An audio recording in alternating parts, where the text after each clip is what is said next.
म्हणले माझे जीवित्व, कारण चिरंजीव पद देऊन मला देवाने काय केले म्हणले, धिक्कार झाला म्हणले माझ्या जीवनाचा. काय म्हणून त्या रामापाशी तोंड दाखवू, कशामुळे रामापाशी जाऊ आणि कोण्या तोंडाने मी रामाला बोलू, धिक्कार असो माझा. अशा प्रकारचे हनुमंतराय पश्चाताप करू लागले. मरू नये पर्वता पाते, नचले शस्त्राचा घाते, विष घेतल्या नये अंते, अपयशवंत मी एक मोठा अपयशवंत आहे. मी जर विष केलं तर विषानं मी मरत नाही, शस्त्र मारून घेतले तर शस्त्राने मरत नाही, वज्र देही आहे. मग असा कसा मी अपयशी आहे, अपयशी कसा जन्मलो मी, एवढे कसे मला देवाने वरदान दिले आणि माझा लक्ष्मण असणारा माझ्या समोर गेलाय आणि त्या लक्ष्मणाला बळी दिलंय आणि रामापाशी मी कोण्या तोंडाने दाखवू, कसा जाऊ, माझं तोंड कसं दाखवू. अशा प्रकारचा विचार हनुमंतराय करू लागले.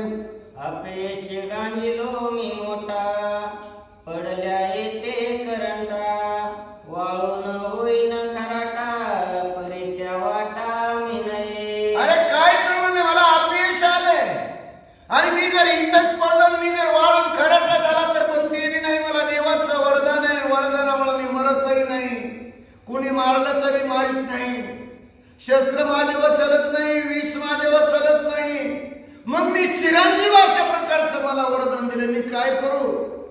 अशा प्रकारे हनुमंतराय विचार करत पश्चाताप करू लागले. तव बोलिला विभीषण, बाप देऊनी आपण, आणून मारिला लक्ष्मण, अपयशी पूर्ण मी झालो. हनुमंतराय इकडे पश्चाताप करू लागले, हनुमंतराय बोलू लागले, तेवढ्यामध्ये विभीषण सुद्धा बोलू लागला. आणि मी प्रभू रामचंद्राला बोललो होतो, येताना माझ्यापाशी असणारा लक्ष्मण, त्या लक्ष्मणाला आणून मी इंद्रजिताला मारीन, हे माझं वचन मी दिलेलं आहे.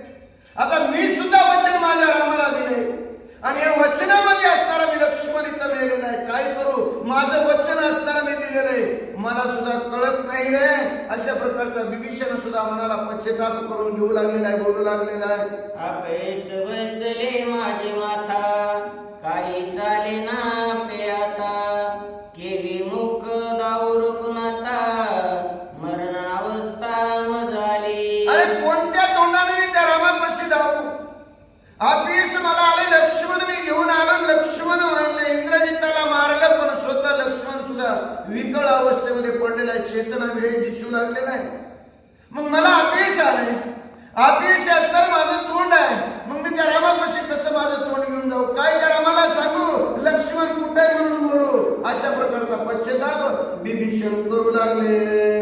अपयश बसले दारुण, वाचल्याचे फळपून, अवश्य सांडीन मी प्राण, विभीषण अनुवादे. विभीषण बोलू लागलेले, अरे अपयशाचा असणारा शब्द माझ्या डोक्यावर बसलेला आहे आणि अपयश मला आलं म्हणते, रामाकडे कसं जाऊ, रामाकडे जाण्यापेक्षा माझा इथं प्राण देतो, मी मरतो.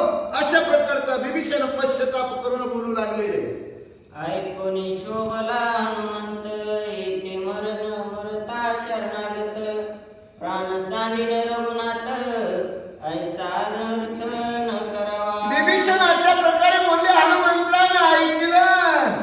हनुमंतराय बोलले, विभीषणा, अरे जर का तुम्ही इथं आत्महत्या केली, तुम्ही जर मेला आणि शरणांगत इथं मेला हे जर कळालं तर राम एका क्षणामध्ये जीव देईल, राम वाचणार नाही. विभीषणा असं करू नका. हनुमंतराय बोलू लागले. झाल्या सुमित्राचा गाता, वाचून शके रघुनाथा, मारताची शरणागत, सध्या प्राणांत श्रीराम. अरे विभीषणा, अरे शरणांगत जर मेला आणि शरणांगत मेल्यानंतर प्रभू रामचंद्र वाचणार आहेत का, नाहीत वाचणार. प्रभू रामचंद्र वाचणार नाहीत का, तर शरणांगताचं मरण झाले. म्हणजे शरणांगत मी माझ्या जीवावर आणलेलं आहे, मी लक्ष्मणाला आणलेलं आहे आणि हे जर रामाला कळालं तर राम सुद्धा वाचणार नाही. तर विभीषणा, हनुमंतराय बोलू लागले. लक्ष्मण